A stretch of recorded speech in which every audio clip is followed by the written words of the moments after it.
Hi, my name is Eke-Efeme, and you're listening to Eke-Efeme on YouTube. This article is The African Designer's Dilemma, Pricing for Global Luxury versus Local Affordability by me.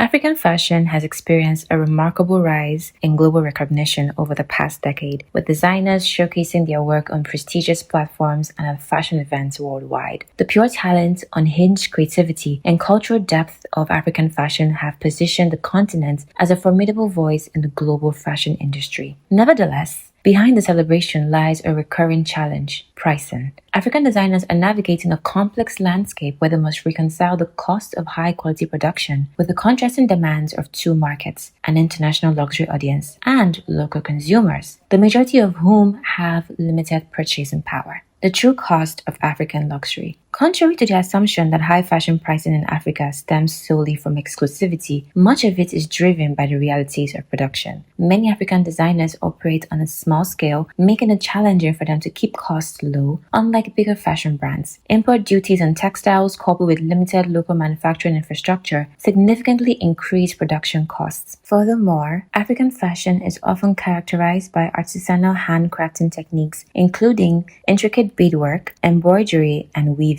For instance, Lisa Folawiwo is renowned for her painstaking embellishment on African fabrics, each piece requiring hours of manual labor. These factors actively push pricing into the luxury bracket, even before international positioning is taken into account. Now, luxury positioning and local elites. Faced with the aforementioned realities, many African designers adopt a strategy of exclusivity within their domestic markets. They primarily cater to the affluent minority, including political elites, business moguls, and celebrities who can afford bespoke garments and couture pieces. This strategy helps keep the business profitable while maintaining the brand's image of exclusivity. While this strategy enhances a brand's luxury image, it excludes the majority of the population, reinforcing the notion that African luxury fashion is something for Africans to admire rather than access. Global recognition versus local accessibility. The global fashion economy prizes rarity and luxury positioning, which explains why African designers who align themselves with this model often gain international acclaim. Brands like Rich Nisi, whose pieces sell for hundreds of dollars on global platforms, have become symbols of African luxury. However, with prices often surpassing $500 for items like jackets or knitwear, these figures starkly contrast local economic conditions, where average monthly incomes in many African countries remain far below that level. This highlights a key dilemma. In the pursuit of global recognition, designers risk distancing themselves from their core cultural audiences. Conversely, reducing prices to attract local buyers can dilute the luxury status that international markets prize. Now let's discuss why designers rarely lower prices. The suggestion that designers should simply reduce prices to broaden accessibility overlooks the structural challenges of African fashion production. Lowering prices would mean compromising on quality or scale, both of which contradict the values underpinning luxury branding. Furthermore, international recognition often hinges on exclusivity. Brands that position themselves as affordable rarely garner the same global prestige as their luxury counterparts. This creates a clear paradox. Efforts to make fashion more accessible locally can reduce a brand's appeal in international markets, where exclusivity and high value are paramount. As a result, many designers adopt a dual strategy, catering to local elites while appealing to global luxury buyers, rather than compromising their brand identity for mass market affordability. Navigating the future, here are possible solutions. The challenge is significant, but not without solutions. Structural innovation is key. Strengthening local textile and manufacturing sectors can reduce reliance on costly imports, lowering production expenses. Designers might also adopt tiered releases. They could do this by combining exclusive luxury lines with more affordable ready-to-wear collections. Additionally, luxury brands can collaborate with affordable brands to create limited edition collections that appeal to a broader audience, without compromising the exclusivity of their main luxury line.